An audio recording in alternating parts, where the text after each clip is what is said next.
ממשיך את רז, ממליץ לכם להצטמצם, כי הצדדים לא רואים בכלל, יש כאן וידאוים בשבילכם. אם אתם רוצים להקשיב, אם לא, תציעו לפטופ, תחזרו לישון. טוב, אז לפני שאני מציג את עצמי ואני מדבר על מה שאני מדבר בשעה וחצי הקרובות, אני רוצה להראות לכם סרטון ולהתחיל איתו של תיאטרון בקלגרי בקנדה, קוראים לו אלברטה תיאטר פרויקט. בואו נראה ונתחיל.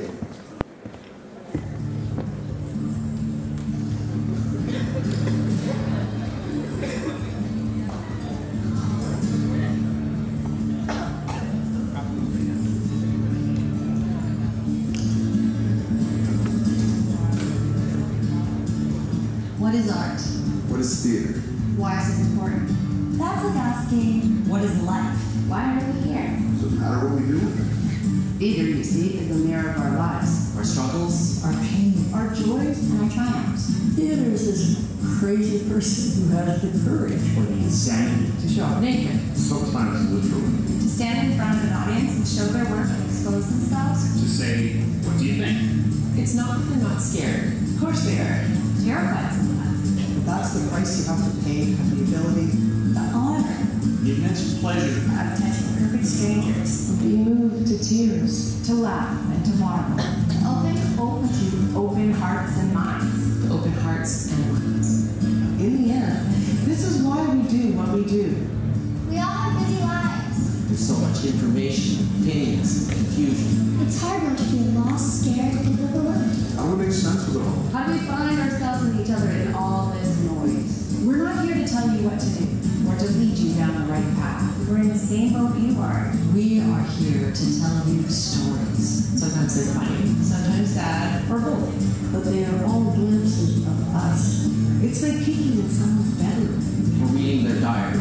These stories let us in. These very intimate, very personal, And very honest slices of life. Theater.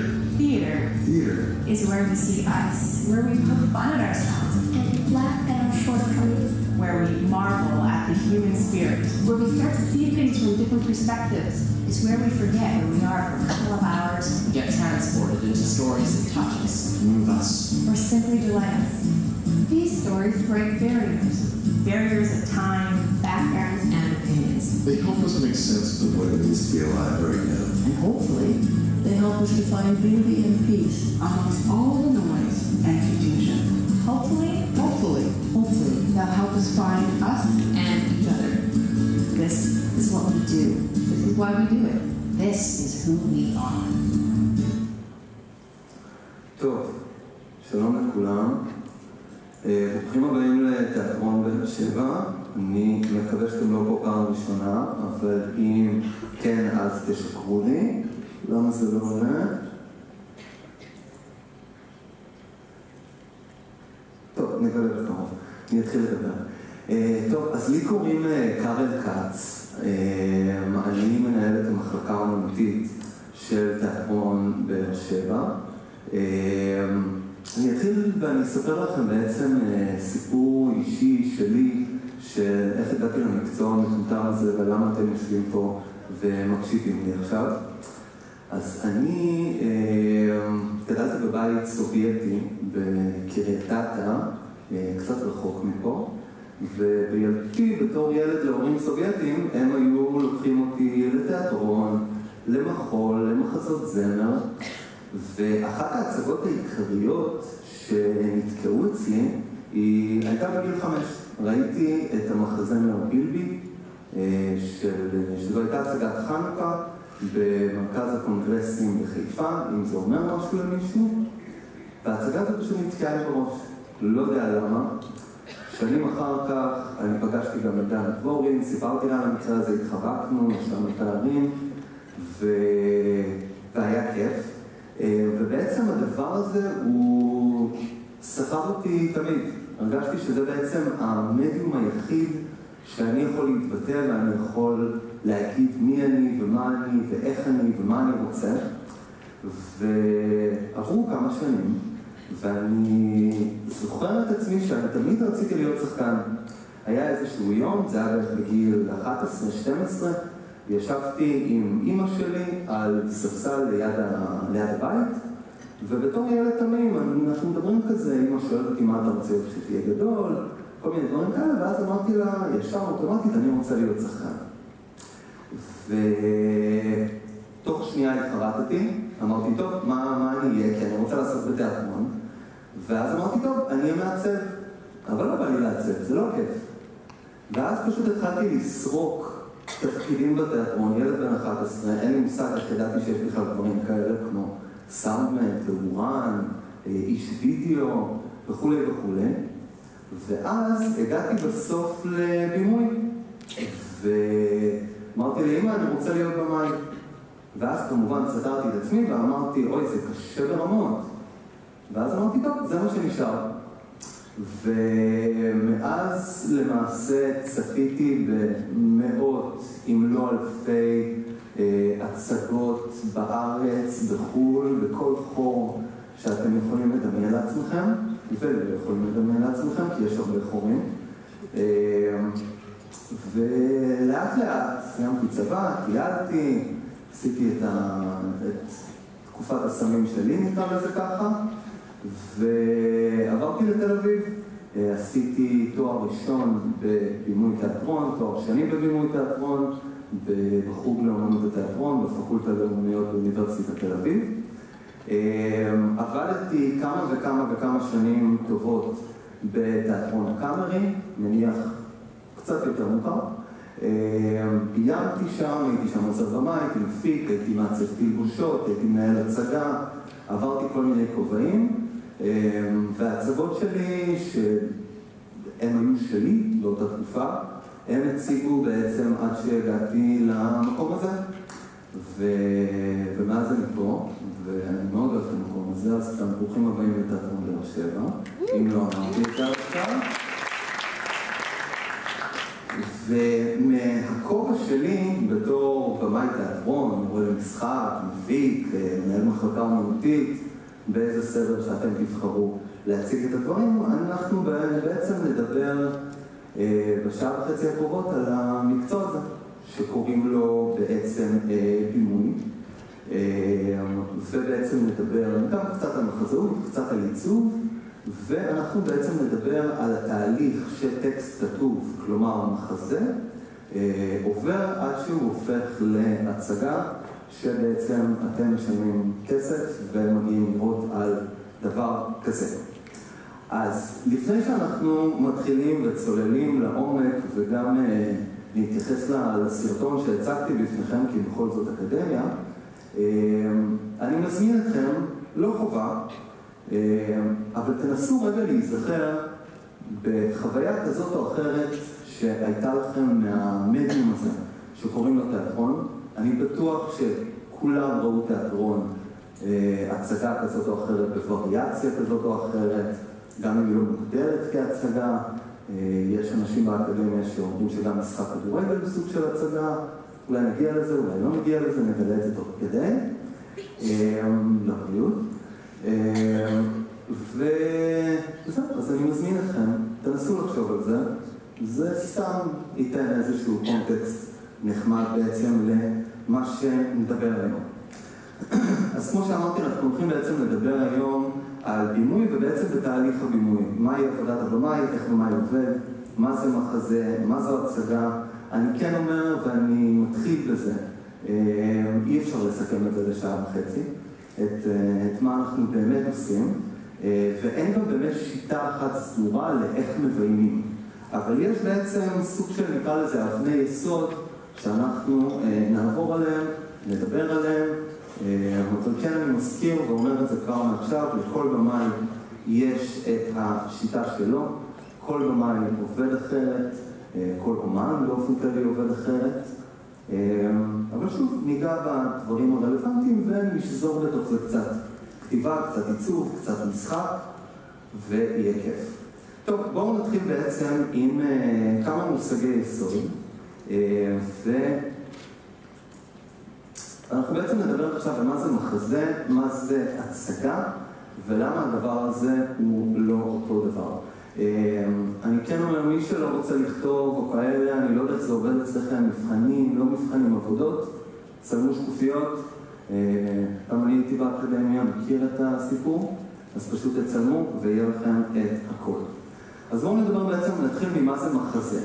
מחזה הוא מונח מילוני, מתייחס ליצירה כתובה שמיועדת להצגת תיאטרון. כלומר, לפשט את זה רגע, זה טקסט. טקסט שאתם קוראים לו מחזה, אוקיי? למעשה הוא סוג של פוטנציאל להצגה עתידית. האיות המחזה מתייחס לפעולה של להפוך את המחזה להצגה. שאלות, מישהו משהו? סופה? או גוד? יאללה. בואו נתקדם. בואו נדבר בעצם על מה זה הצגה. הצגה במילון יכולה להתייחס למופע על במה, כמו לצורך העניין שאני במקרה הזה יושב פה מולכם, זה סוג של הצגה. למה? כי בעצם בשביל שתהיה הצגה צריך שני אלמנטים. האלמנט הראשון הוא שחקן, במקרה הנוכחי זה אני, והאלמנט השני הוא קהל, שזה אתם. כלומר, ברגע שיש את המפגש בין שני הגורמים האלה, הצגה יכולה להתקיים. כל שאר הדברים הם תוספות, נדבר עליהם, נגיע אליהם. המילה הצגות ברבים מתייחסת למספר מופעים או הצגות בפני קהל, מאוד ברור, אין פה יותר מדי מה. שאלות בינתיים, אנחנו תכף נסיים את החלק האקדמי ונעבור כיף. גוד, יאללה. טוב, אני פותח לפניכם שאלה, ובואו נראה אם מישהו כן יצליח לענות עליה. איפה נגמר המחזה, איפה מתחילה ההצגה? מישהו? אוקיי. אף אחד, סבבה, הכל טוב. אנחנו נענה על זה. סליחה?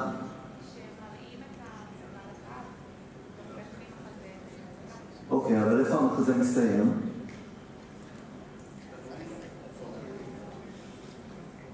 זה בסדר, שאלה מתחילה, הכל טוב.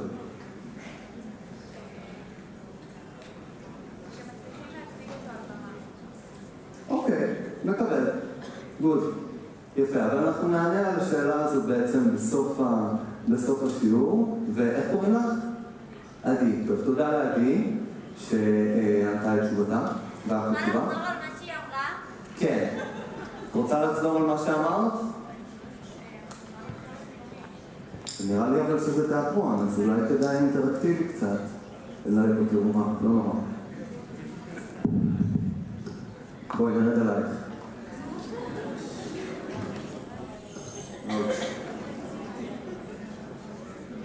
הגענו לתיאטרון, אין מה לעשות.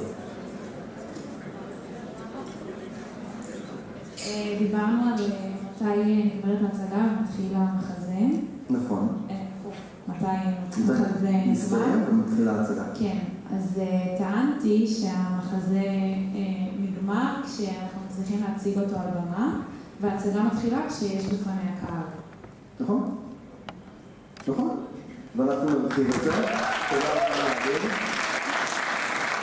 גם חברות שלך תצלמו אותך מהצד, אבל זה בסדר. טוב, אז עדי באמת צדקה. מחזה מסתיים ברגע שהוא עולה על במה, שזה תכלס הפואנטה של השעה וחצי הקרובות. אבל בואו נגיד שאתם לא יודעים מה הפואנטה, ובואו נזרום. טוב, אני מציג בפניכם בעצם את הציטוט היחיד שאני הולך להציג בפניכם בשעה וחצי הקרובות. הציטוט הזה הוא של במאי שקוראים לו פיטר ברוק. פיטר ברוק היה במאי תיאטרון, תיאורטיקן, מפיק יהודי בריטי. הוא עבד רוב הקריירה שלו, רוב החיים שלו בצרפת, בפריז. והוא אחד הגדולים והמשפיעים ביותר של המאה ה-20. הוא הגה את אסכולת החלל הריק, שזו בעצם אסכולה שטוענת שתיאטרון נולד ברגע שאדם פועל ומישהו צופה בו. כלומר, אני מחבר את זה למה שאמרתי מקודם, שלהצגה צריך שני דברים, שחקן וצופה, והוא בעצם מי שהגה את זה. להגיד שהוא מי שהמציא את זה, לא יודע, אבל הוא בעצם הגה את הדבר הזה ואת כל שאר המרכיבים שמצטרפים אליו. הציטוט שלו בעצם הוא מבטא תפיסה יסודית, נקרא לזה ככה, של מהות התיאטרון, גם אם היא רדיקלית, שהמחזה הוא בעצם חי אך ורק כשהוא מבוצע, כשהטקסט בעצם הוא כתוב, כלומר המחזה, מדובר בפוטנציאל בלבד, אין בו חיים עד שהוא נפגש עם רגע הבמה, עם השחקנים, עם הקהל, עם החלל, עם הזמן שבו הוא מציג, עם המקום שבו הוא מציג, ורק שם בעצם נולדת המשמעות. ותכף אנחנו גם נדבר על הדבר הזה שנקרא משמעות. בואו נדבר בעצם על בימוי. נעבור לבימוי, סיימנו פה, נקרא לזה ככה את התיאוריות, את מושגי היסוד. ובימוי כמקצוע הוא מתחלק לשתי שאלות עיקריות. שאלת המה ושאלת האיך. בעצם המה והאיך, שאני מיד אכנס אליהם ואני אסביר אותם ואני אתן לכם גם דוגמאות, הם אף פעם לא ליניאריים. הם עובדים בעצם בצורה של מעגל, כלומר, איך אני מביים את המה הזה. זה כרגע נורא באוויר, תכף אני אכנס לזה. תהליך הפענוח של מחזות הוא בעצם מאפשר איזושהי כניסה לתוך המחזה, שבעצם מאפשרת לנו לדעת מה זה המה. לתהליך הזה שבעצם מקדים להצגה, אנחנו בשפה המקצועית קוראים לזה פרודקשן. בסדר? ובואו נתקדם בעצם לתוך הדבר הזה. אז באזור נובמבר, פחות או יותר, כל שנה, המחלקה האמנותית של כל תיאטרון יוצר, ואני מבדיל בין תיאטרון יוצר לתיאטרון מארח, לצורך העניין תיאטרון באר שבע הוא תיאטרון יוצר, כי הוא בעצם מוציא הצגות. לעומת תיאטראות מארחים כמו היכל התרבות קריית גת, היכל התרבות כרמיאל, אודיטוריום חיפה, מקומות כאלה שהם לא מייצרים הצגות, הם קונים הצגות ומציגים אותם אצלם. אוקיי? בארץ יש 7 תיאטראות רפרטואריים, תיאטרון הלאומי הבימה, תיאטרון הקאמרי של תל אביב, תיאטרון בית לסין, תיאטרון גשר, תיאטרון באר שבע, תיאטרון החאן בירושלים ותיאטרון חיפה. אלה התיאטראות היוצרים. יש כמובן גם מפיקים פרטיים, יש תיאטראות עצמאיים, לא ניכנס לזה כי אנחנו לא נצא מזה, אוקיי? אז בערך בנובמבר של כל שנה אנחנו כתיאטרון יוצר מתחילים לעבוד בעצם על העונה הבאה. עונה זה בעצם על השנה הבאה, כלומר מה יהיה הרפרטואר. יש כל מיני קריטריונים להרכיב רפרטואר, אנחנו גם לחלקם ניכנס, אבל עכשיו אני שואל איפה זה אנחנו מתחילים בעצם לבנות את הדבר הזה. יש מלא מחזות, יש מלא מחזאים, ובואו נתחיל עם איזשהו סרטון קצרצר של אחד התיאטראות החשובים בעולם, קוראים לו תיאטרון הרויאל קורט, הוא נמצא בשכונת צ'לסי בלונדון. מי שמכיר, זה תיאטרון שחרט על דגלו לפני שנים, ליצור בעצם מחזאות מקורית, עכשווית, לגדל דורות חדשים של יוצרים, של מחזאים, ובואו נראה למה זה לא עובד, אם זה עובד.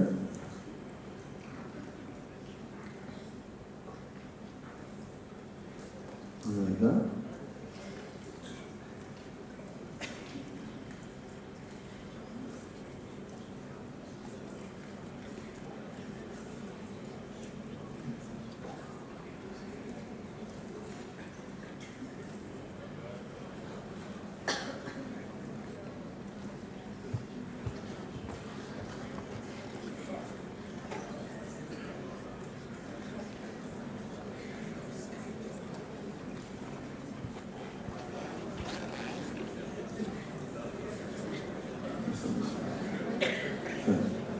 יש לנו איזה הכל בסדר.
מתוך קויצקו? בטח, נפתח לך? אני אפתח משני.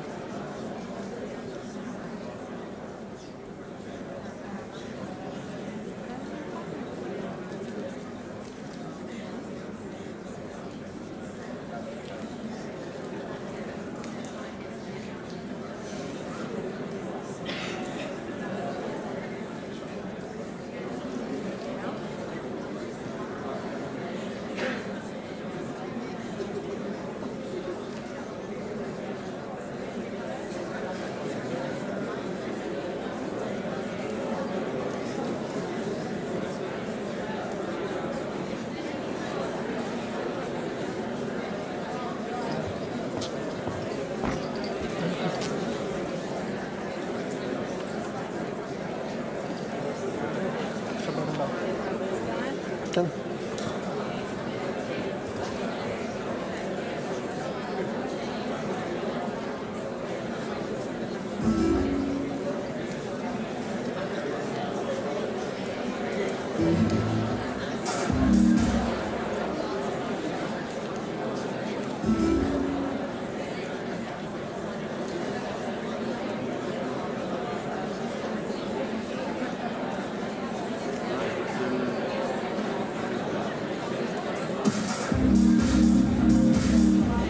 יאללה, יש לנו את זה?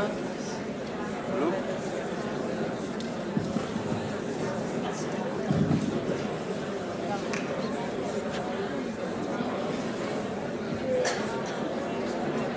טוב, יאללה חברים, יש לנו את זה?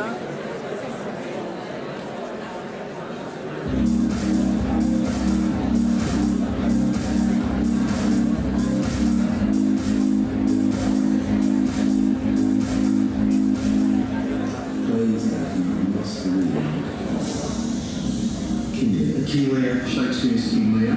Romeo and Juliet, classic, got to have it in there, haven't you? Really? Bit of tragedy, bit of romance. Endgame. Favourite players I'd say from the Endgame. Beckett, I'd say Crack's last tape. Crack's last tape. I bet most people who you're going to speak to for this will say Jerusalem. Jerusalem. Jerusalem. Jerusalem. We Jerusalem. And I don't want to be unoriginal, but I can't help it. But I remember reading Blasted by Sarah Kay. I would also pick Blasted by Sarah Kay. My number one is Herons by Simon Stevens. Simon Stevens. Anything by Simon Stevens. Punk rock is incredible. In terms of doing something that isn't a simple linear narrative or just isn't a kind of realist world, Carol Churchill. Carol Churchill's number.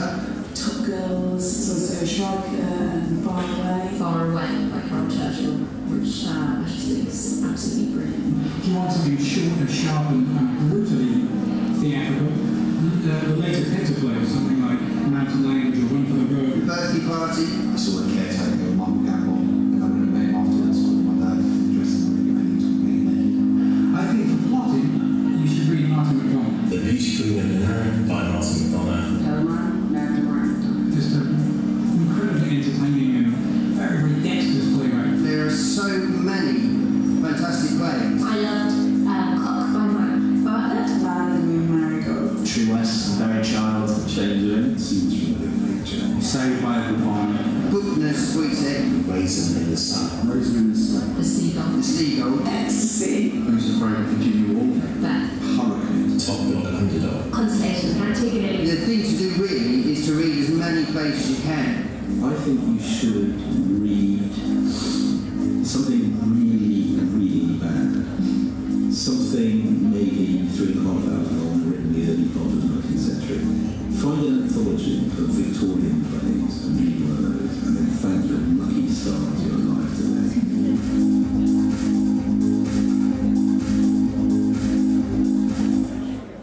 טוב, שומעים אותי? כן, אני גלו? אוקיי, טוב. אז אני חוזר לשאלה, איך אני בעצם בוחר מחזה? נתחיל מזה בצורה הכי פשוטה, אני קורא אותו. אבל איך אני לעזאזל יודע מה לקרוא, איך לקרוא? יש טריליארד מחזות בכל שפה אפשרית, מכל מקום אפשרי, בכל קונטקסט אפשרי, בכל סגנון אפשרי. אז איך לעזאזל, אני כבמאי בעצם בוחר מחזה שאני רוצה לביים, ואיך בתור מנהל מחלקה אומנותית אני בוחר מה יעלה פה בתיאטרון שנה הבאה, ובקורס של חוויה תיאטרונית שנה הבאה, מה הם בעצם יראו.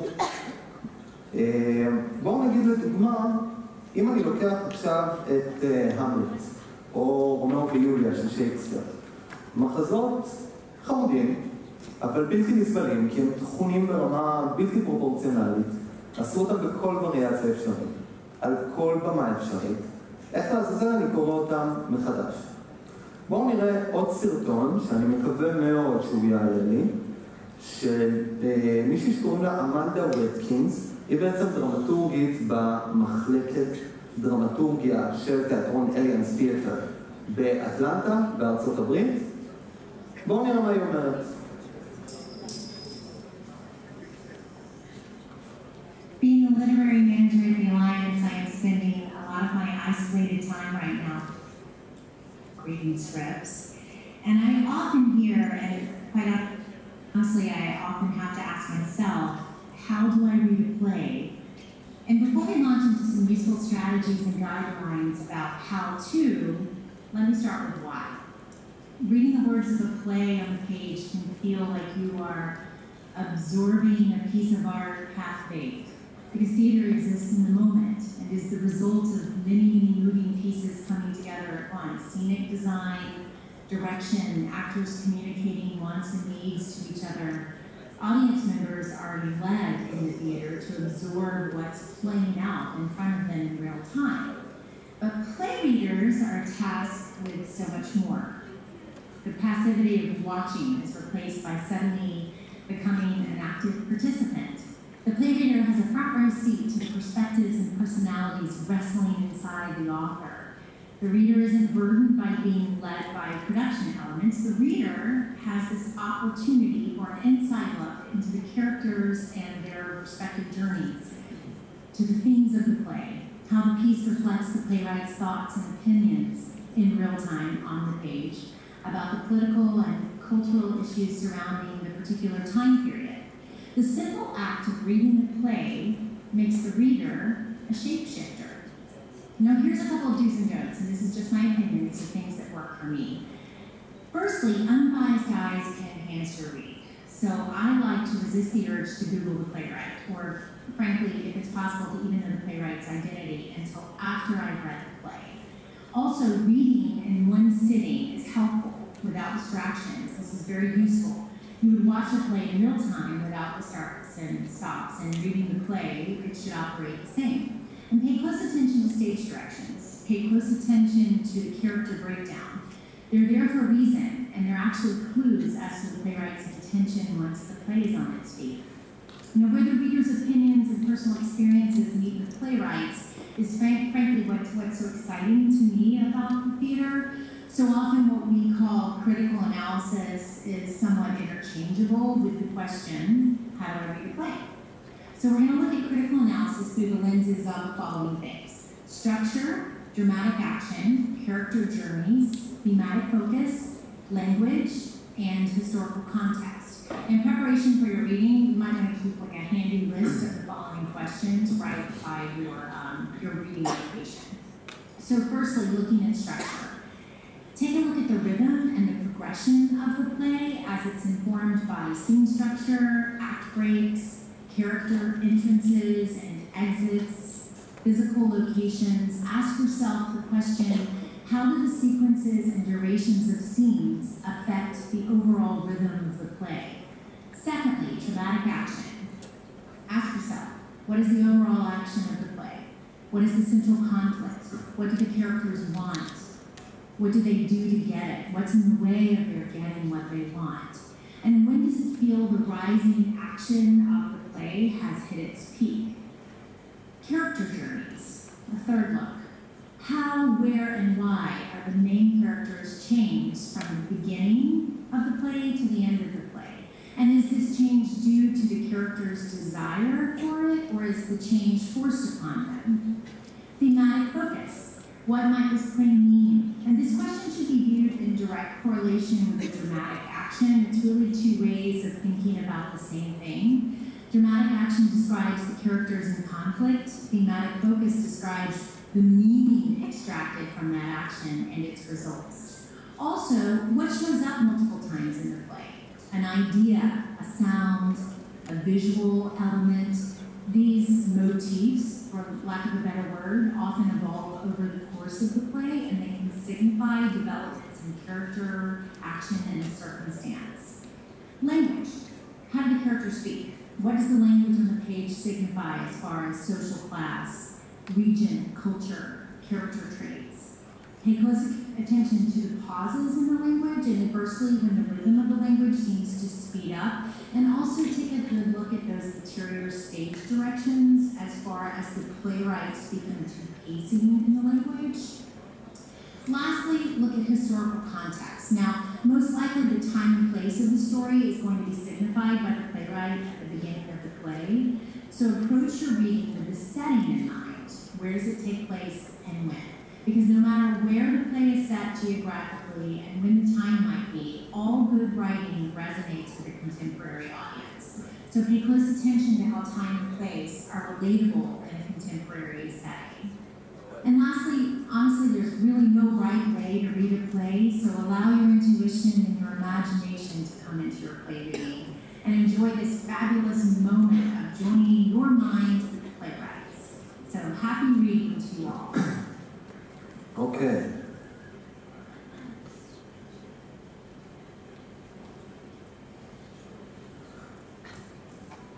טוב, אז בואו ניגע בעצם בכמה נקודות שאמנדה ווטקינס דיברה עליהן. מציע לכם גם, במקום לכתוב צלמו רגע את השקופית הזו, בטלפון, יהיה לכם יותר נוח. אז בראש ובראשונה זה משהו שאני אישית מאוד מאוד מקפיד עליו כשאני קורא מחזות. זה לעשות איזשהו תחקיר ראשוני. מה זה אומר תחקיר ראשוני? מי כתב את המחזה? למה הוא כתב את המחזה? באיזה נסיבות הוא כתב את המחזה? מאיפה הוא בכלל בעולם? אוקיי? יכול להיות שהמחזה מצוין, אבל הוא מדבר, לא יודע, על ההתקוממות של שחומי אור בארצות הברית ועל הזכויות שלהם, שזה אחלה, זה דבר מאמן, אבל זה לא רלוונטי אליהם. אז בגלל זה אחת הסיבות שאנחנו בעצם עושים תחקיר. אנחנו בעצם רוצים לדעת למה אנחנו נכנסים, לפני שאנחנו עכשיו משקיעים שעתיים בקריאה של המחזה. קריאה בנשימה אחת זה משהו שבעיניי חשוב מאוד, זה כמו לצפות בסרט. יהיה לכם הרבה יותר כיף לצפות פעם אחת בסרט, מאשר לראות חצי מהסרט, לשכוח ממנו לשבוע, ואז לראות אותו עוד פעם אחרי שבוע מאיפה שהפסקתם, אתם לא זוכרים כלום. ברוב הסיכויים. אותו דבר עם כל דבר בעצם שאתם עושים. ברגע שאנחנו קוראים את זה פעם אחת, הדברים מתחברים לנו. מחזה, בסופו של דבר, קצת כמו שירה בקטע הזה, הוא אוסף של רעיונות ואוסף די אנליטי של חוקים כאלה ואחרים שמתחברים לכדי דבר אחד שרוצה להגיד משהו. ותכף נגיע לדבר הזה. הוראות הבימוי. הוראות הבימוי זה דברים קטנים שכתובים מסביב, בעצם רמזים של המחזה לאיך לקרוא את זה, סלש איך לביים את זה. אוקיי? לדוגמה, מחזאי שלא סומך על קורא אינטליגנטי ורושם לו, הדמות עכשיו מתעצבנת, אוקיי? אז זה בעצם סוג של הנחיה שהיא הגיעה מהמחזאי. רובנו כבמאים לא מקשיבים לדברים האלה, מבחינתנו הוראות בימוי הם הולכים לפח, אבל אני מציף את זה בפניכם. תהליכים של הדמויות. דמות צריכה בעצם לעבור תהליך על במה או על מסך, כאילו תחשבו על זה סרט שראיתם או סדרה שראיתם, קרה לכם בטוח שאמרתם, אני לא מאמין לדמות הזאת, היא לא מעניינת אותי, אני לא אוהב אותה. סביר להניח שאתם לא אוהבים אותה כי היא לא עוברת שום דבר לאורך הסיפור. היא נשארת סטטית מההתחלה ועד הסוף.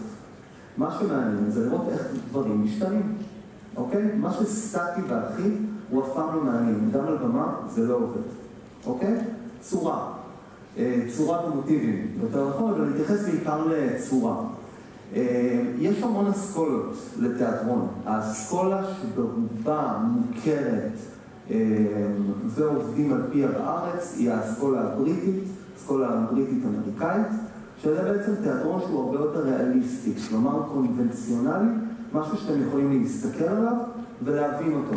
אוקיי? אני לא אומר שזה חד משמעי, יש גם הרבה סוגים בארץ, אבל אם אנחנו מדברים בעצם על תיאטרון ממוסד, ומתוקצב על ידי המדינה, זה רוב הדברים שאתם תראו.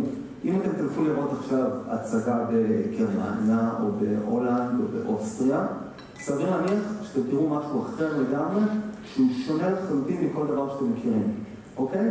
גם התיאטרון הערבי במדינת ישראל, הוא יותר הולך לכיוונים הגרמניים והמרכז אירופיים, שבעצם שוברים את המסגרת של התיאטרון הקונבנציונלי, אוקיי? בואו נדבר בעצם על פוקוס דרמטי, שאנחנו גם ניגע תכף בכמה דוגמאות, וזה בעצם על מי הסיפור, אוקיי? יש המון דמויות, יש המון סיפורים, אוקיי? אבל השאלה על מי הסיפור מכוון. יכול להיות שהפוקוס בסיפור הזה הוא על בחורה שעברה אונס, אבל זה לא הסיפור שאני בעצם רוצה לספר. אז אם אני באמת אוהב את המחזה, אני אנסה לעשות אדפטציות כאלה ואחרות. אם לא, אני אעביר למחזה הבא, אוקיי? וקונטקסט היסטורי, זה מתחבר בעצם לתחקיר ההתחלתי, באיזה נסיבות המחזה הזה נכתב. אם שייקספיר לצורך העניין כתב מחזה שלו על תקופת המלוכה באנגליה במאה ה-17, סביר להניח שאותנו זה לא יעניין. למה? כן המלכים, אנחנו לא יודעים איך מגיבים אליהם, אנחנו לא יודעים איך מתייחסים אליהם, ו-99% זה גם לא מעניין אותנו, אוקיי? ובעצם הדבר האחרון הוא פרשנות אישית. מה זה פרשנות אישית? התפקיד בסופו של דבר של תיאטרון עוד מימי יוון העתיקה במאה החמישית לפני הספירה, הוא לא לבדר, הוא בעצם להעביר מסר, אוקיי? התפקיד שלי בעצם כבמאי זה לספר סיפור ולהגיד משהו באמצעות הסיפור הזה, או להציב שאלה לקהל, שמשהו יזוז בתוככם. איך לעשות זה אני מפתח פרשנות אישית? אנחנו בעצם עובדים עם שני כלים מרכזיים. הכלי הראשון הוא בעצם הנושא, הוא בעצם הליבה הדרמטית, הנושא המרכזי של הסיפור. יש כאן כמה וכמה דוגמאות, יש עוד המון דוגמאות. אנחנו בעצם מאתרים על מה הסיפור מדבר. האם הסיפור הוא מדבר על מפגש בלתי אפשרי בין שני אקסים? האם המחזה הזה הוא מדבר על נקמה? האם הוא מדבר על זכויות להט"ב במדינת ישראל? או האם הוא בכלל מדבר על יחסי יהודים ערבים במדינת ישראל? אוקיי? אנחנו בעצם מאתרים את הנושא שסביבו בעצם המחזה עובד, ועליו אנחנו בעצם מלבישים את הפרשנות. אוקיי? למה? כי אם אתם צופים במשהו, אתם כנראה מחפשים איזושהי פואנטה. אם אתם לא מחפשים פואנטה, סביר להניח שאתם לא תהיו פה. אוקיי? והעניין בחיפוש פואנטה זה להבין בעצם מה הפוקוס הסיפורי שלו. והדבר השני זה בעצם קונפליקט. קונפליקט הוא מורכב מכוחות דרמטיים. אני אסביר לכם רגע מה זה כוחות דרמטיים. זה בעצם כוחות שהם יכולים לחיות אחד לצד השני, עד שהם מסתבכים אחד בתוך השני. לדוגמה, אתם לצורך העניין, אני מניח שרובכם או חלקכם או כולכם, לא יודע, לא מבאר שבע במקום, אוקיי? כנראה אתם ממקום אחר בארץ והגעתם לבאר שבע ללמוד פה. כלומר, במרכאות אני אומר, נטשתם את הבית ואת המשפחה בשביל לפתח את עצמכם, להגשים את עצמכם במקום אחר, אוקיי? כלומר, אתם בעצם נמצאים בסוג של קונפליקט של משפחה מול קריירה, אוקיי? בצורה כזאת או אחרת, אוקיי? זה יכול להתקיים במקביל, אבל מתי זה מתחיל להסתבך? כשהם נפגשים, אוקיי? אני לא אעבור איתכם כמובן על כל הכוחות הדרמטיים, כי אנחנו לא נצא מזה, אבל יש הרבה מאוד כוחות דרמטיים, יש גם הגדרות של כוח בתוך הדבר הזה. לדוגמה, אם ניקח את זה, לא יודע, לאדם שמתמרד מול המדינה, או אדם שמתמרד מול הדת, או רגש שמנצח שכל, לצורך העניין, מישהו עכשיו יצבן אותי, נגיד, לא יודע, אתה ששותה פה מים, בסדר, סליחה, זה לא יש בפוקוס שלי, נגיד, הוא עכשיו יצבן אותי, לצורך העניין. ואני בא לי להרוג אותו. אני יכול לפעול מהשכל ולהגיד, לא, אני לא ארוג אותו, כי יש לי הרבה מה להפסיד. אבל אם אני באמת מתעצבן, אני מוותר על השכל ואני פועל מתוך הרגש. זה כוח דרמטי. כל דמות על הבמה היא נמנעת מתוך כוח דרמטי שמוביל אותה. זה בעצם מה שמייצר את הדרמה, אוקיי? לא נעבור כמובן על כל הקונפליקטים. בואו נתקדם. בעצם הדבר הכי חשוב, ושוב אני חוזר לזה ואני אחזור לזה עוד הרבה פעמים בכמעט שעה הקרובה, אוקיי? בעצם מה אני רוצה להגיד באמצעות הסיפור. אם אין לי מה להגיד באמצעות הסיפור, סביר להניח שאני אשעמם אתכם. ותיאטרון, אם הוא לא עשוי טוב, זה שעמום תחת. כמות השנצים שאני דפקתי בתיאטרון, זה הרבה. אוקיי? כי אם זה לא מעניין, ואם שום דבר לא קורה, ואם זה לא דרמטי, אני נהנה. כי זה לא מעניין אותי. כי אתם סגורים פה בתוך איזשהו כלוב. לא נעים להוציא טלפון, כי אנשים מסתכלים עליכם, ואתם מפריעים לאנשים אחרים. ואתם גם לא רוצים לצאת, כי מה, 1,000 אנשים בעולם מסתכלים עליכם. אז אתם סגורים בתוך משהו אחד, וצריכים להסתכל על הבמה. אז הדבר הכי שיש לכם לעשות, זה להירדם, אם לשעמם לכם. אז בשביל לא לשעמם לכם, חשוב שיהיה קונפליקט, שיהיה נושא, והמשמעות שהיא בעצם נגזרת מתוך הדבר הזה. בואו ניקח לדוגמה הצגה שעלתה לאחרונה בתיאטרון, אני יודע שהיא במסגרת הקורס שלכם, קוראים לה פינק ליידי. פינק ליידי זה מחזה ישראלי מקורי שכתבה איה קפלן, המנהלת האמנותית של תיאטרון באר שבע, על פי תסריט של מינדי ארליך. מי שביים את זה זה כפיר אזולאי, שהוא גם המנהל האמנותי של בית הספר למשחק גודמן, גם פה בבאר שבע. ובעצם הסיפור של המחזה הוא עוקב אחרי סיפורה של בתי. בתי היא אישה חרדית נשואה מירושלים עם 3 ילדים, שיום אחד בבוקר היא מקבלת בדואר תמונות של בעלה לייזר מתנשק עם גבר. ומה שמוביל אותה בעצם לאיזשהו מסע של גילוי עצמי למול הזהות שלה. בואו נראה רגע את הטריילר של ההצגה.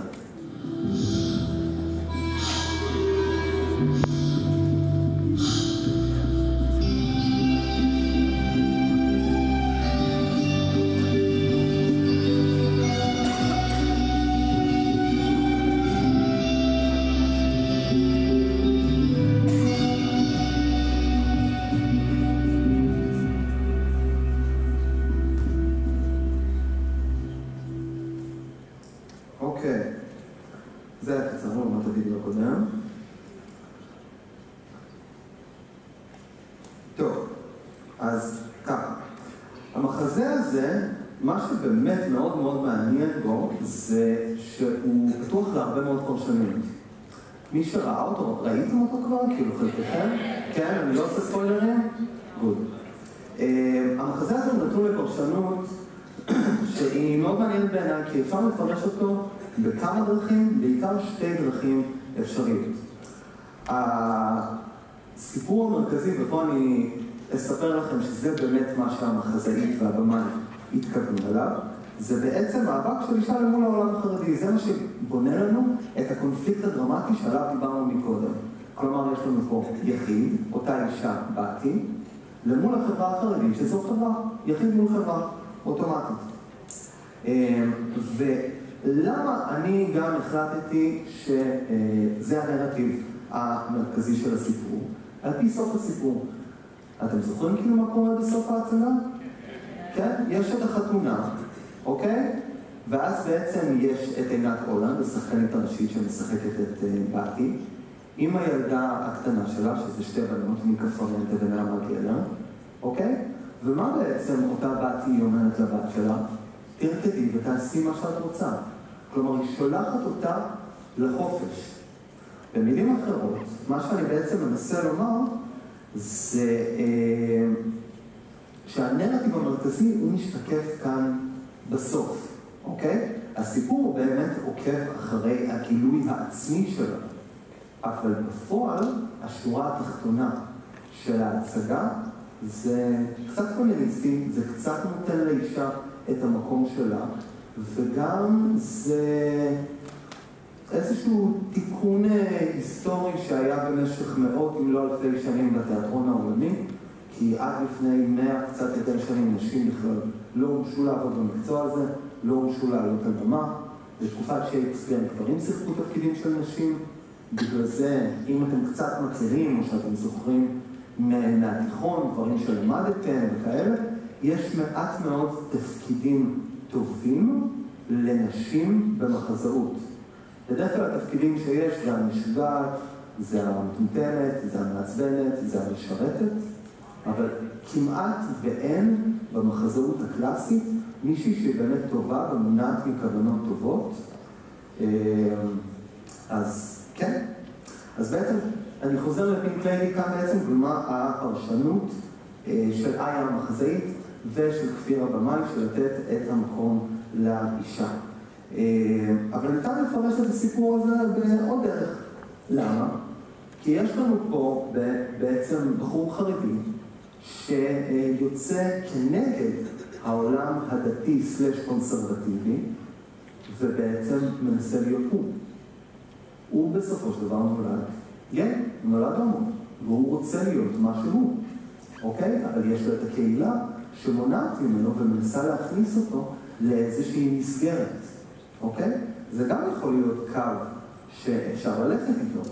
הפרשנות בעצם של הבמאי ושל המחזאית היא הייתה אחרת, וזה בסופו של דבר מה שראיתם על הבמה.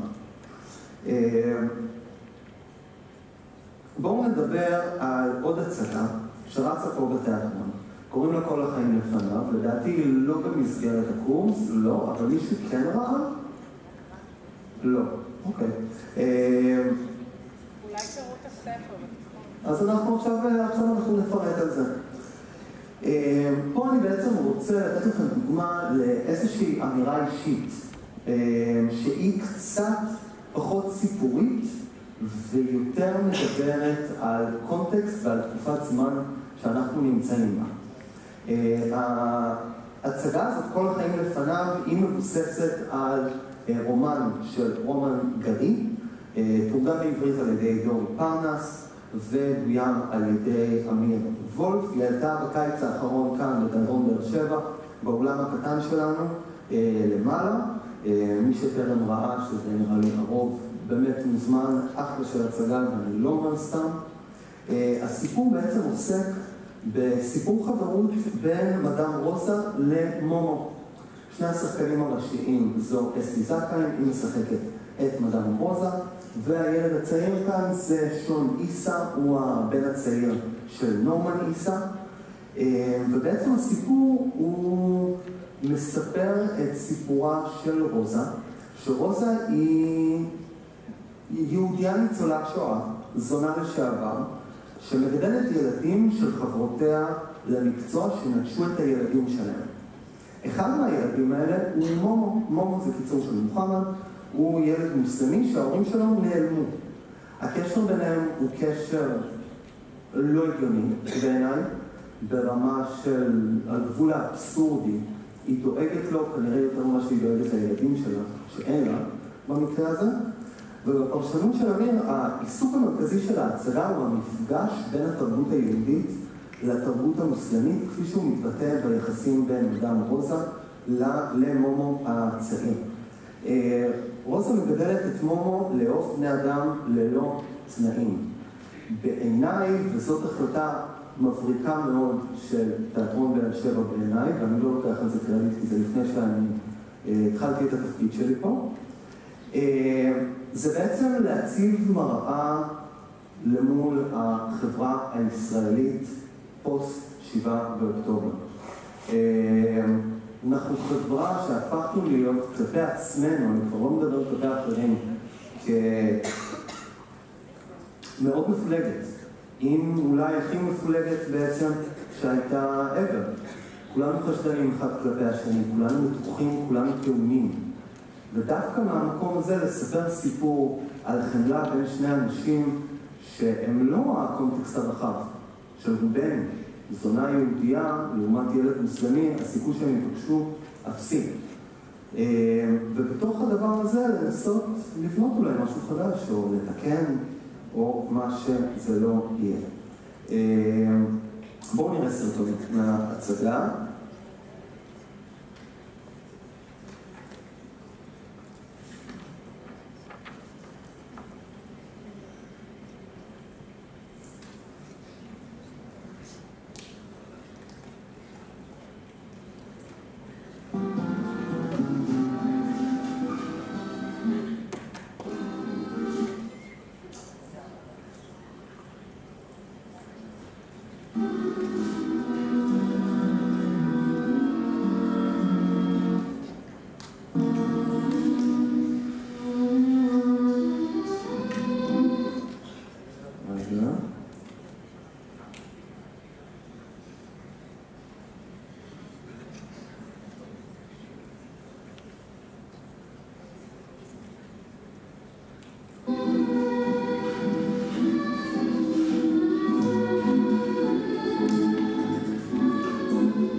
את היית פולניה כשנולדת?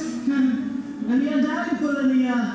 למרות שיש לי תעודות שמראות שאני מישהי אחרת לגמרי. טוב, לכולם יש. כן, אבל אני אף פעם לא ביקשתי רשמית להגר. מה? את לא רוצה להיות יהודיה? מה? מה? לא להתגייר, להגר. להגר זה לקבל אזרחות. תרקו. אז את לא צרפתייה. אני פולניה, שבינתה את כל החיים שלה בצרפת. בתור יהודיה. זה לא קשור, נומו. אתה יכול להיות יהודי איפה שאתה רוצה. זה לא נכון. את סיפרת שנסעת לגרמניה והם לא רצו אותך. הם עשו אפילו מעונות של היהודים וכולם התמסרפו שם בפנים. חוץ מהשעה. מה לא? סליחה.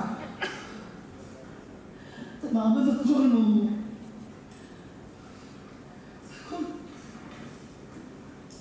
כל זיכרונות מאוד עצובים. סליחה. אני לא רציתי לנסוע לגרמניה. הלשינו עליי. מה? צרפתי גזעני. לסלו. ואיפה הוא עכשיו? אני מקווה שהוא מת, לא יודעת. מה? סיפור מאוד ישר. ומי הוא היה הזה? ומי הוא היה הזה ולזה?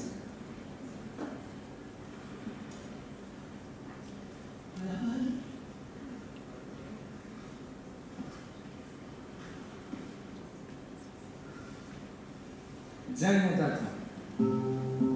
לפני המלחמה, מדאם רוזה הייתה נטחנת בכל מיני תחנות בפריז, ואז במרוקו, ואפילו בסיד, באבאס באג'יר, איפה שעשתה את כל ליגיון הזרים, כן.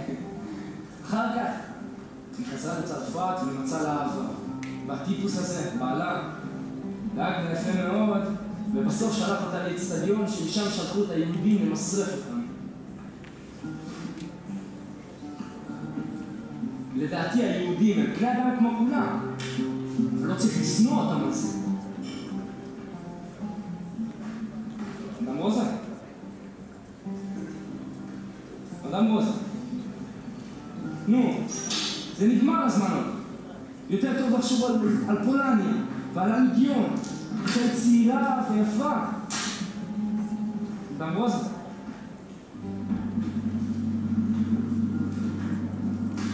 אוקיי. טוב, בואו נתקדם.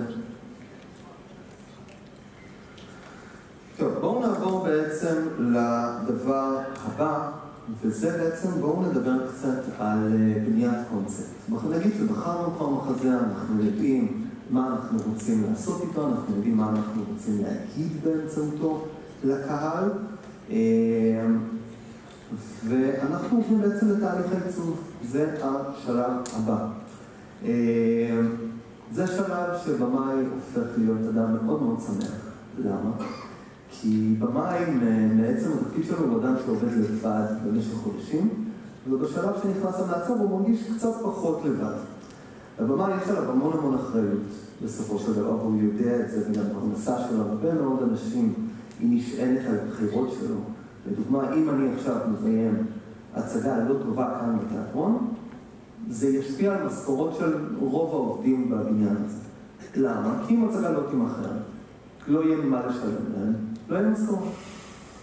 ובגלל זה במאים הם גם אנשים שהם נורא לחוצים, ב-99% מהמקרים. אני רואה פה את החיוכים של החבר'ה שלנו מהתיאטרון, אוקיי? אז בעצם בואו נדבר בעצם על עיצוב. המעצב הראשון שנכנס לתהליך הוא מעצב התפאורה, אוקיי? או מעצב החלל, תלוי באיזה סוגה תיאטרונית אנחנו עובדים בה. לצורך השיח בואו נקרא לזה תפאורה, אוקיי? בהדרגה נכנסים גם יתר המעצבים, בין אם זה תלבושות, בין אם זה וידאו, בין אם זה תנועה, בין אם זה מוזיקה, תאורה וכו' וכו'. העבודה הראשונית בסופו של דבר של מעצב התפאורה הוא לתרגם את המה לאיך. אם אמרנו שהמה זה בעצם התהליך של הפרה-פרודקשן, תהליך הפרשני שבעצם במאים עושים על מחזה, מפתחים אמירה אישית, מנתחים את הנושא, מנתחים את הקונפליקטים, ובעצם עובדים על הדרמטורגיה. דרמטורגיה, אני אגע בזה ממש בנקודה. דרמטורגיה היא בעצם הניתוח הטקסטואלי שבונה את הקו הנרטיבי והרעיוני שסביבו המחזה והבימוי עובדים. בארץ התחום הזה הוא קצת פחות נפוץ, הוא הרבה יותר נפוץ באירופה. לרוב מהדרמטורג, נגיד בשדה העצמאי בארץ הוא הבמאי, במקרה הרפרטוארי כמו שאנחנו יושבים בו עכשיו, זה בעצם המנהל האומנותי. אז בעצם הבמאי מגיע אל המעצב עם כל הנתונים שלו על המחזה. ולאט לאט מתחילים פינג פונג של רעיונות איך להפוך את המה לאיך. אני אדבר על זה יחסית בקצרה על העניין הקונספטואלי, כי אני יודע שבהמשך הסמסטר יש לכם שיעור עם זאב לוי. זאב לוי הוא מעצב ותיק מאוד ומצוין שעובד בכל התיאטראות הגדולים, אז הוא ידבר על זה הרבה יותר בהרחבה ממני, אבל אני אגע איתכם בעצם בנקודות. אז כשאני בעצם פוגש מעצב, אני נותן לו נתונים, בין אם זה נתונים חזותיים, נתונים טכניים, אבל בעיקר נתונים של אמירה ושל פרשנות. ובעצם מפגישה לפגישה באיזשהו פינג פונג של רעיונות, אנחנו מגבשים תפיסה חזותית. לתפיסה החזותית הזאת קוראים צורה, אוקיי? בואו נסתכל רגע על הבמה הזו שאני יושב עליה כרגע. התפאורה בעצם שאתם רואים עכשיו היא של הצגה שקוראים לה עד שהמוות יפגיש בינינו, מחזה שכתבה נועה לזר קינן, בימה דפנה זילבר, והוא עוקב אחרי הסיפור האישי של דפנה זילבר. דפנה היא מעצבת גדולה, מוכרת, היא היום ראש מסלול בימוי באוניברסיטת תל אביב, והיא בחורה שבתחילת שנות ה-30 לחייה, בעלה נפטר מסרטן, והיא נשארה בעצם עם שני ילדים קטנים, והיא בעזרת חברתה המחזאית, הם כתבו על זה מחזה. אני לא אכנס עכשיו למחזה, אבל מה שאנחנו כן רואים פה בחלל, יש פה כמה אלמנטים. יש קודם כל את המסך הקרור, שזה הווידאו, אוקיי? לא ניכנס למשמעות שלו ולדימון שלו. יש לנו את הסלע הזו, ויש לנו את הירח הגדול שתלוי מעל. זו צורה, אוקיי? לצורה הזו בהמשך ייכנס צבע, ייכנס שלב הדרסינג, דרסינג זה כל הריקוויזיטים וכל האביזרים וכל הדברים הקטנים, אבל זו הצורה שהם בחרו ללכת איתה. למה? מתוך הפרשנות של המחזה ומתוך הסימטריה ויותר נכון האי-סימטריה של הדבר.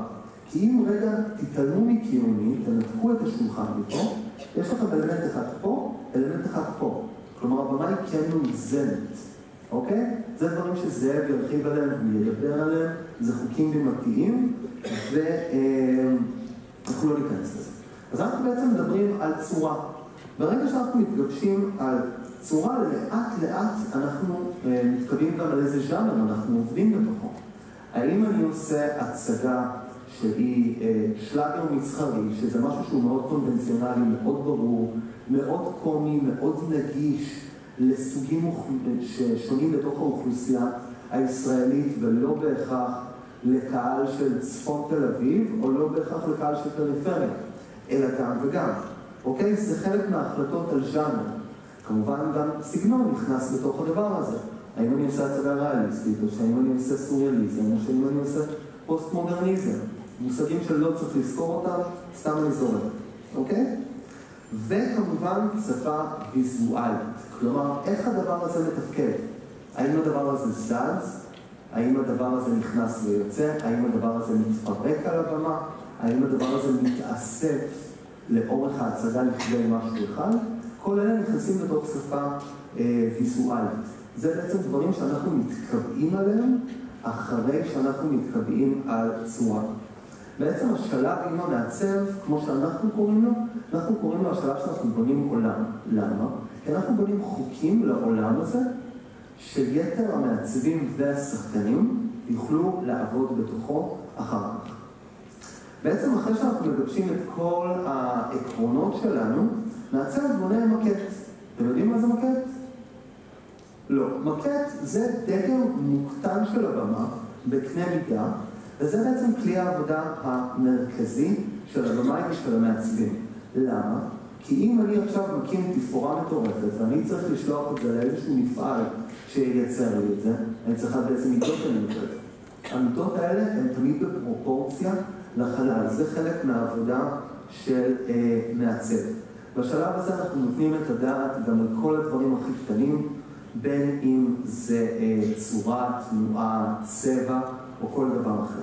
בואו נראה לדוגמה את המקט של כל החיים לפניו, שקודם ראינו קטע ממנו.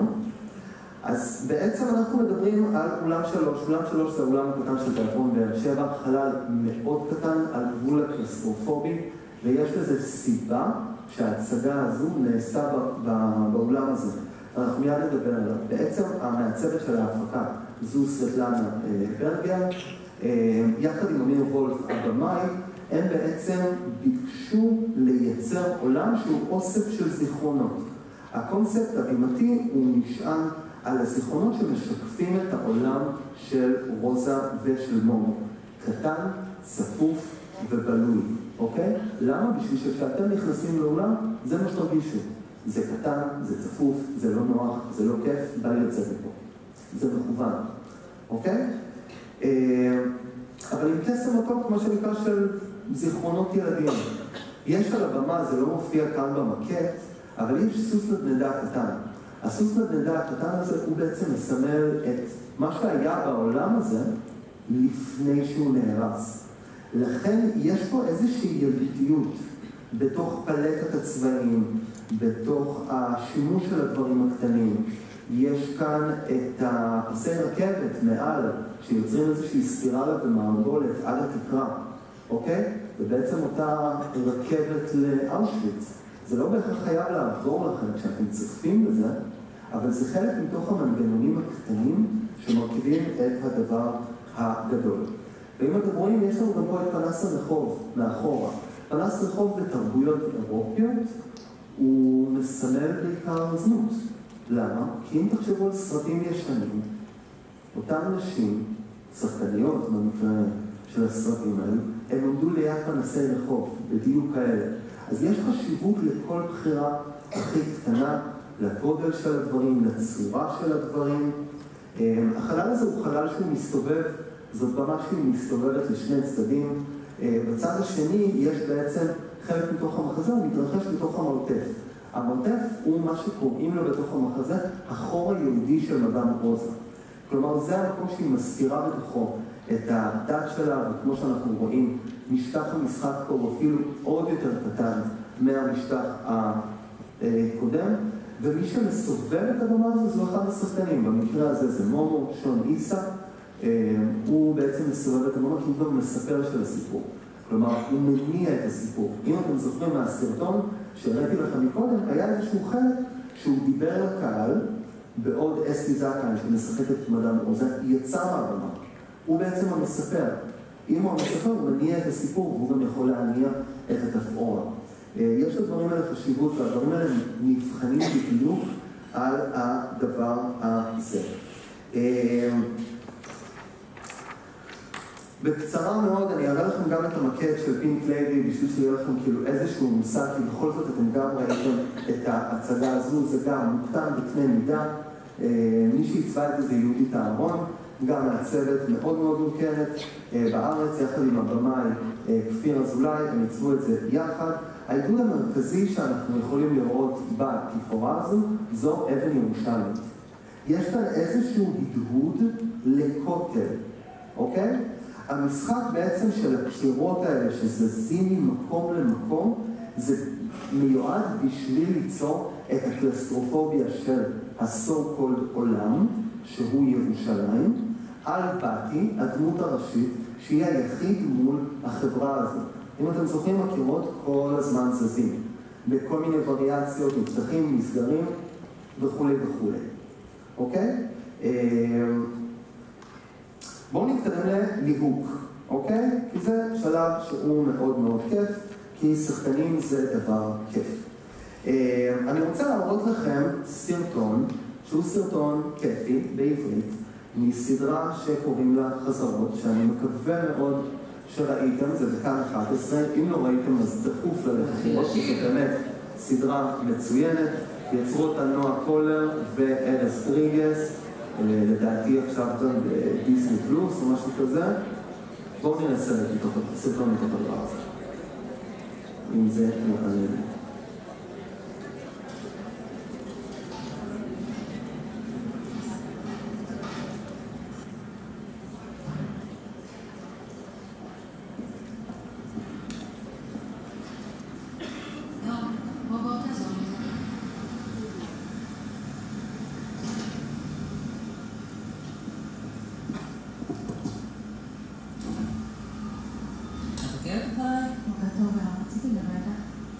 שיש לך צילומים או של בן בלב? מזל טוב. אני יכולה לצאת מהאוטו, ברשותך. סליחה. מה אני אמרתי לך את התכונה? להתחתן עם כסף. נכון, כי אני לא מאמנתי בגיל שלך. אבל תעשי ילד לא יעזור, תחבל אבל לא באותו זמן, מלינור, ותשאיר אותי בלי שחקניות בהפקה. בסדר. תיכנסו להיריון, אבל אחת. נכון ורה? עושים השחף? מה תתני לי? אם עושים השחף, אני רוצה לשחק את נינה.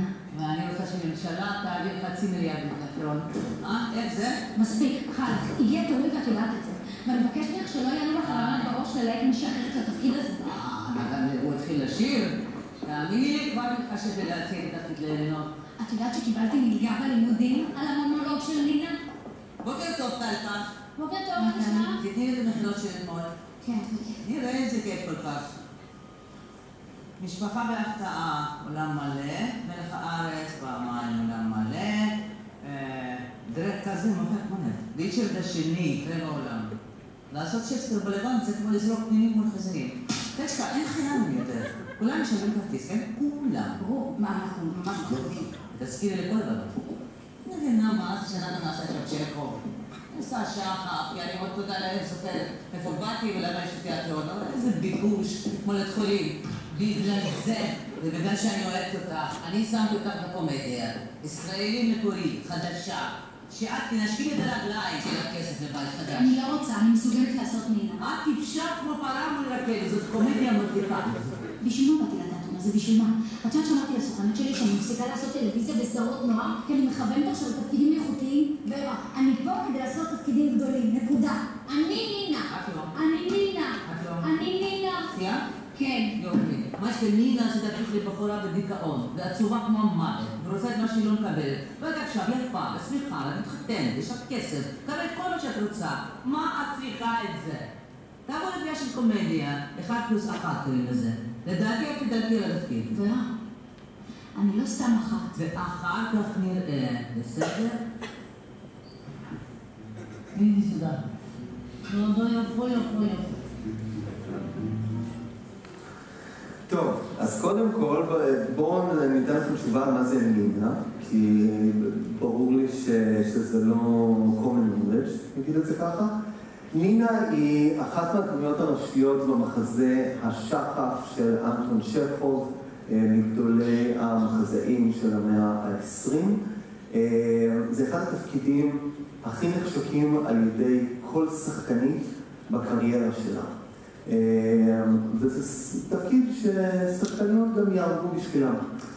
ועכשיו אני אשאל, האם אגם רוטברג יכולה לעשות נינה? השאלה, כן, תלוי בפרשנות, אוקיי? בעצם, איך אנחנו מלהקים שחקנים? אחרי שלב של הפענוח ושל הניתוח, אחרי השלב שבעצם יש לנו איזשהו קונספט בימתי של מה אנחנו רוצים לעשות, אנחנו ניגשים לבחירת השחקנים, אוקיי? יכול לקרות גם תהליך הפוך, שבעצם אנחנו קודם כל מלהק את השחקנים עוד במעמד הקריאה. קרו כבר מקרים שקראתי מחזות, ואוטומטית בעיניים שלי, תוך כדי קריאה, כבר ידעתי מי אני רוצה שישחק את זה. אבל כתהליך אורגני, מגיעים לזה בשלב יותר מאוחר. שחקנים אומנם הם המרכז, כי הם הפנים, אבל הם הגורם שנכנס לעבוד אחרון, אחרי שכבר הכל מוכן. אוקיי? בואו נדבר בעצם על ליהוק, איך אנחנו מלהקים אותם. אוקיי? נתחיל בעצם עם נתונים חזותיים. אוקיי? הגיל שלהם. לצורך העניין, אני מחפש שחקנית שתרצה לשחק את נינה, כמו אגם רוטברג, כנראה אני לא אקח את יבגניה דודינה. למה? כי נינה היא בחורה בת 20 וקצת, ויבגניה דודינה לא. מראה כללי, טייפקאסט, זה מה שאנחנו קוראים לו בשפה המקצועית. האם השחקן הוא שמן? האם הוא רזה? האם הוא שחום? האם הוא בהיר? מה צבע העיניים שלו? פה אני נכנס גם להמשך. כל הדברים האלה זה איך הוא נראה ביחס למה שאני מחפש. וכמובן מוצא ואתניות, אוקיי? כשיש צורך לתפקיד. אנחנו רוצים להיות אנשים נאורים בסופו של דבר, אבל כולנו מקטלגים לפי איך שהעין שלנו מכירה. אם אני אשים לכם בחור, לצורך העניין, וסליחה על איך שזה נשמע, אבל זאת האמת, בחור מזרחי ובחור אשכנזי על במה, ואני אגיד לכם, תנחשו מי מבאר שבע ומי מתל אביב, כולנו יודעים מה אנחנו נבחר, אוקיי? וזה לא מאיזושהי סיבה מכוונת, זה פשוט כי העין שלנו הורגלה לזה מגיל צעיר. כשיש לזה משמעות בתוך קונספט, אנחנו נלך גם לכיוון הזה. לדוגמה, אוטלו, אחד המחזות הגדולים ביותר של שייקספיר, אוקיי? מספר סיפור של אדם שהוא שחור. אני לא יודע איך שחקן לבן לתפקיד הזה, למה? כי כל הפואנטה וכל הסיפור, ומדברים על זה שהוא שחור. אז זה אחד מהנתונים. נתונים מקצועיים, בעצם האפיונים שלו. יש שחקנים שהם שחקנים נפלאים, אבל לצורך העניין הם לא יודעים להראות פחד על במה. יש שחקנים כאלה, אני בטוח שאתם גם מכירים אותם, בלי שמות. או שחקנים שלא יודעים להראות אהבה על במה. או שחקנים שלא יודעים להרתיע, או וכולי וכולי וכולי. אוקיי? לדבר הזה קוראים אפיונים. אנחנו מחפשים בסופו של דבר אפיונים בתוך השחקנים. הרמת משחק והנוכחות הבימתית שלהם. לצורך העניין, בסרט שראינו מקודם, יש את יבגניה דודינה. יבגניה דודינה היא שחקנית שהיום כבר כמעט ולא משחקת בארץ. רוב הקריירה שלה בגרמניה ובאמריקה. אוקיי? אבל היא ידועה כשחקנית עם נוכחות בימתית מאוד מאוד מאוד חזקה. בסופו של דבר, על זה היא נתנה קריירה. מה זה נוכחות בימתית? זה העובדה שאני נכנס לבמה, ואתם כולכם שותקים ומסתכלים עליי באוטומט. זה נקרא נוכחות בימתית. זה משהו שאי אפשר ללמוד אותו, זה משהו שאי אפשר להשיג אותו, זה משהו either you have it or not.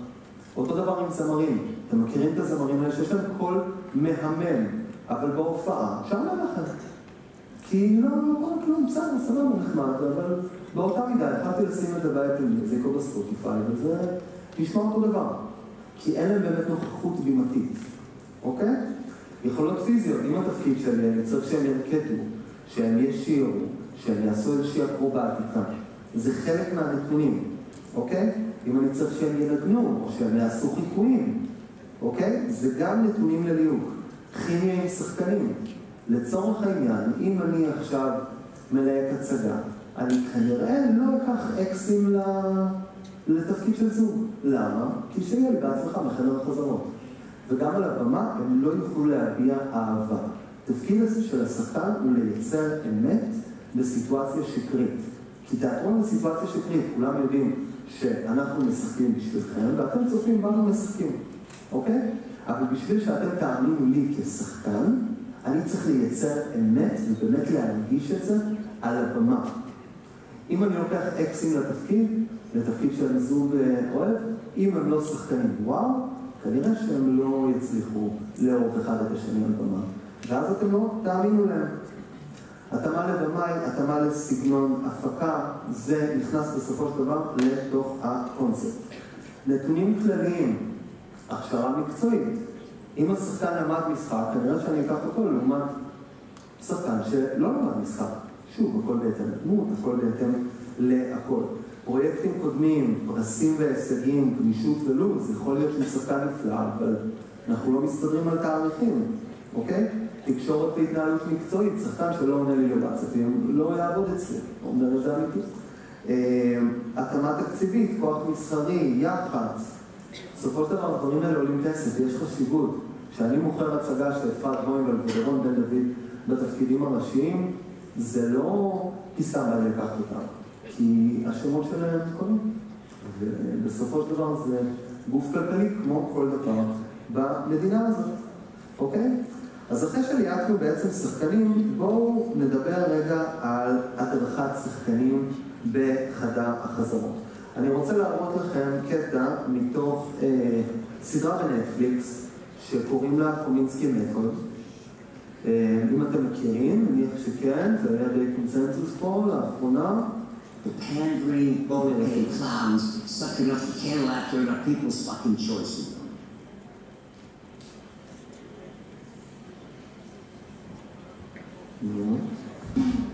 A couple of quick announcements before we get started tonight. For the 100th time, I'm an actor. I'm not a plumber. So please do not put any feminine hygiene products down in the toilet. Come on, fellas, just help me out here. Mystery solved.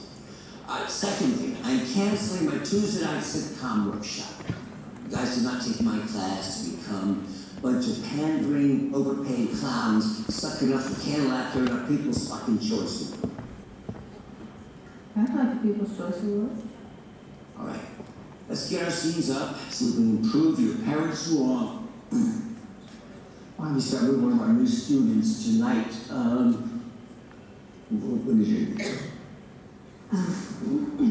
Teresa. Teresa, come on down. Okay. What do you got? I've been working on a eulogy speech from Steel Magnolias. Great. Please. Is standing okay? Have you ever seen anybody sit while giving a eulogy? I've never been to a funeral. They stand. Okay. So I should You stand? should stand. Okay.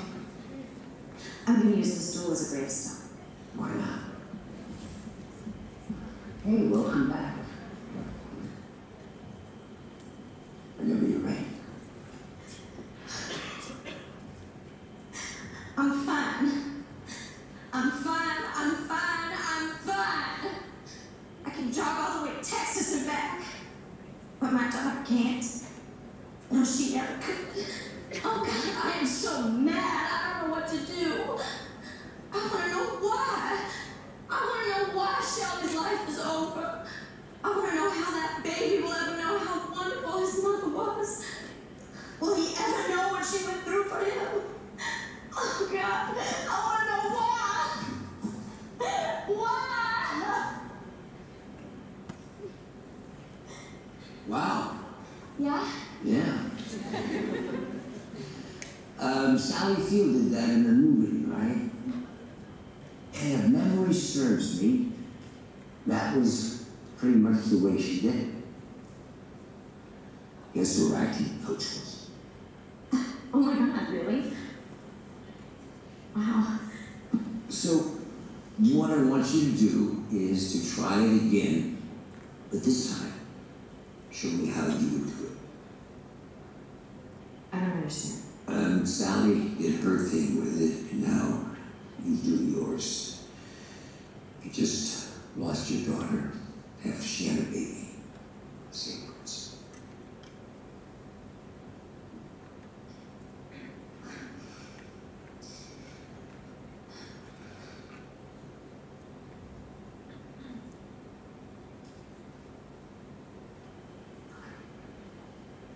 Teresa, trust me.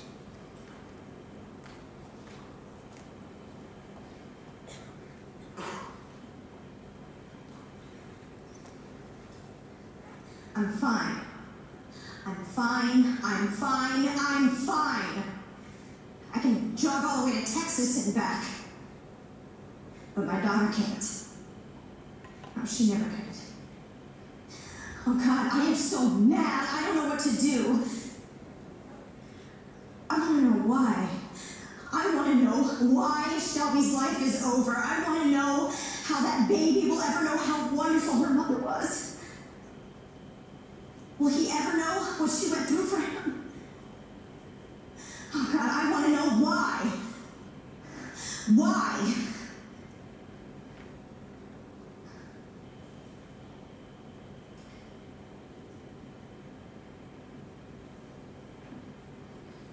How'd that feel? I don't know, more honest, I guess.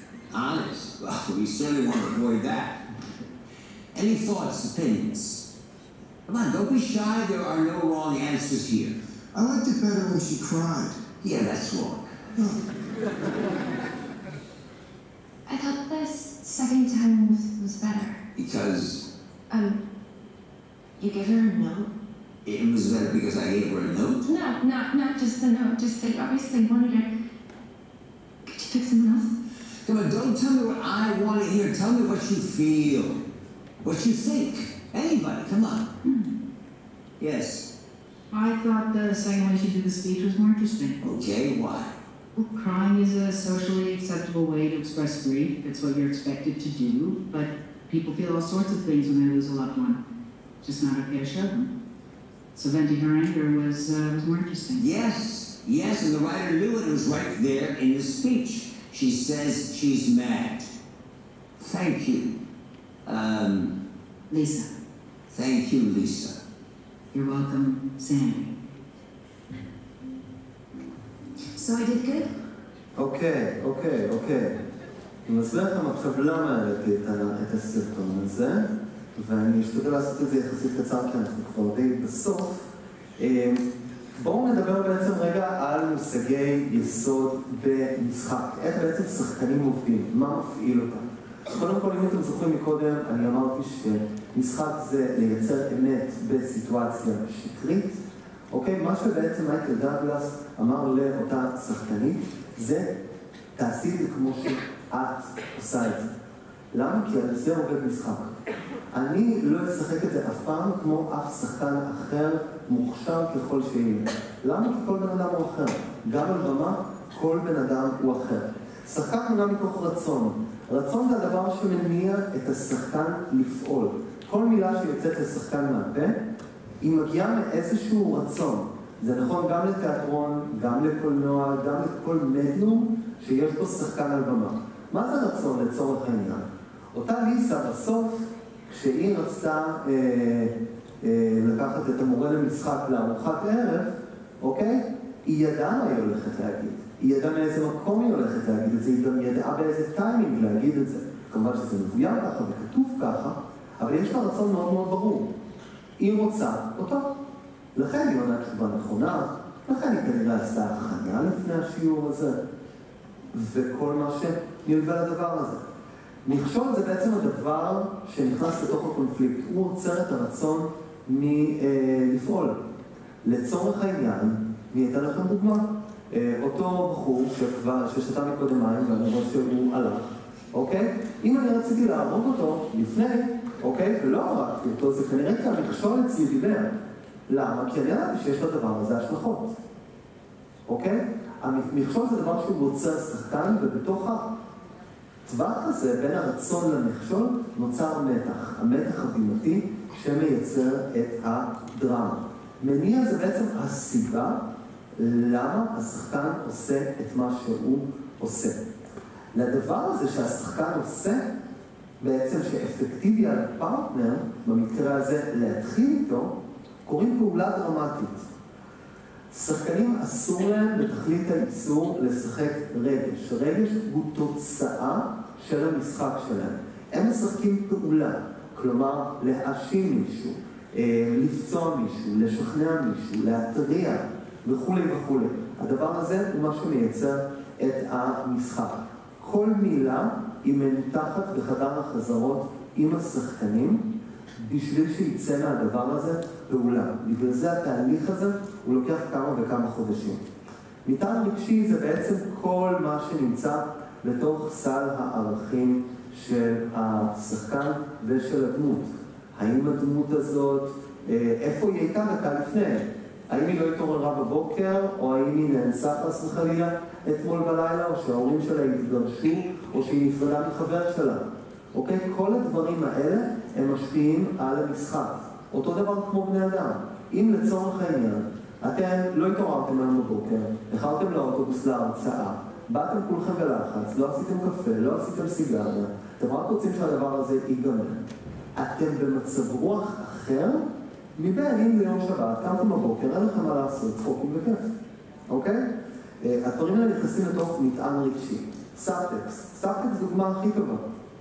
כשהיא אמרה לו את ה-You're welcome בסוף, אתם הרגשתם את הסאבטקסט, כלומר לאן היא חותרת. כל מילה אצל שחקנים היא חייבת להכיל סאבטקסט. מיזנסצנה זו בעצם התנועה הבימתית. לאיפה שאני עומד, ביחס למה אני עומד, כמה זמן אני עומד במקום מסוים על במה, יש לדברים האלה חשיבות. הדברים האלה הם מנותחים ומחושבים לפני. אף אחד לא זז סתם. כל תנועה על במה היא מחושבת והיא מכוונת, והיא בעצם טקסט, פשוט לא טקסט מדובר. אוקיי? שתיקות. שתיקות כנ"ל בדיוק כמו מיזנסצנה. כשאנחנו שותקים, אנחנו מדברים הרבה יותר. אם אני הייתי עכשיו לצורך העניין יושב עם אחד מכם במשך דקה ולא מדבר, הפנים שלכם מדברות. למה? כי עוברים לכם דברים בתוך הראש. ברגע שעוברים לכם דברים בתוך הראש, הם מתורגמים לפעולה שאני רואה על הגוף שלכם ועל הפנים שלכם. יש הבדל אם אתם יושבים ככה, או שאתם יושבים ככה, או שאתם יושבים רגל על רגל, כל הדברים האלה הם טקסט, אוקיי? וככה אנחנו בעצם מביימים שחקנים. קצב הוא הדופק בעצם של הסצנה. כמה מהר אני מדבר, לעומת כמה לאט אני מדבר, משפיע על מה שאני רוצה להגיד. אם אני מדבר בהרצאה ככה, ואני מדבר לאט ורק מדגיש מילים מסוימות, זה ייתן פרשנות אחרת לבין אם אני אדבר נורא מהר. אוקיי? אימפרוביזציה ככלי לבימוי, ואני חושב שעם זה אני אסכם איתכם, אוקיי? ואני שמעתי את היש, זה בסדר. נראה לכם סרטון מתוך חזרות, מתוך זה אנחנו ניכנס לאימפרוביזציות, אני אתן לזה מילה וחצי, אני אגיד לכם 2.5 מילים ואחר כך נדבר.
אוקיי, אימפרוביזציה ככלי לבימוי, ואני כבר בסוף, אני מסכם ושולח לכם הביתה. אני יכול להבטיח לכם, בלי לשאול אפילו את שני השחקנים האלה, שבמקרה הם כתבו את הסדרה, שהסצנה הזאת נולדה כתוצאה מאימפרוביזציה. אוקיי? הם כנראה ישבו עם עצמם, היה להם איזשהם עקרונות של מה הם רוצים לייצר בתוך הסצנה הזו, ופשוט התחילו לשחק, וברגע שמשהו היה מוכן, צילמו אותו. אימפרוביזציות זה משהו שאנחנו כבמאים משתמשים בו המון. למה? כי לא משנה כמה אנחנו נתכנן את זה. כשאתה פוגש אנשים זה משהו אחר לגמרי. לא משנה כמה אני אעבוד על ההרצאה הזאת, ברגע שאני יושב פה מולכם, משהו אחר לגמרי יצא. אוקיי? וזה ככה נכון כלפי כל דבר. ועוד משהו שמה שהצגתי בפניכם הוא טוב לשתיקות. אוקיי? מה שדיברתי עליו מקודם. הסצנה הזו ברובה אין בה טקסט. הטקסט הוא נמצא בתוך המיזנסצנה, בתוך התנועה, בתוך היחסים שהם מייצרים. כשהאישה היא צוחקת עם הגבר ומונעת ממנו לקחת מהעוגה ומהגלידה שלה, אוקיי? או כשהם מסתכלים אחד לשני בעיניים, כל הדברים האלה הם טקסט, והם מספרים לנו מי הם האנשים האלה ומה זה הזוג הזה, אוקיי? ככה אנחנו בונים דברים על הבמה. אני לא אדבר איתכם על שבוע טכני, אני אבקש מזאב שיעשה את זה. את השקופית הזו, שזה בעצם הסיכום של ההרצאה, לא נגיע אליה, מציע לכם, תוציאו את הטלפונים, תצלמו את המסך, כי זה בעצם הסיכום של הדברים העיקריים שבעצם נגענו בהם. על השאלה הזו כבר ענינו. למעשה מה נשאר מהמחזה ומה נולד מההצגה. אני אגיד לכם את זה ככה, הכל, כי המחזה הוא פוטנציאל. לא נשאר ממנו כלום ונשאר ממנו הכל. כל אחד יפרש את זה איך שהוא רוצה. עם השאלה הזו, חברים, אני שולח אתכם הביתה. נאחל לכם בהצלחה והקורס הזה, והסמסטר הזה, ונאחל לכם שתסיימו עם האקדמיה.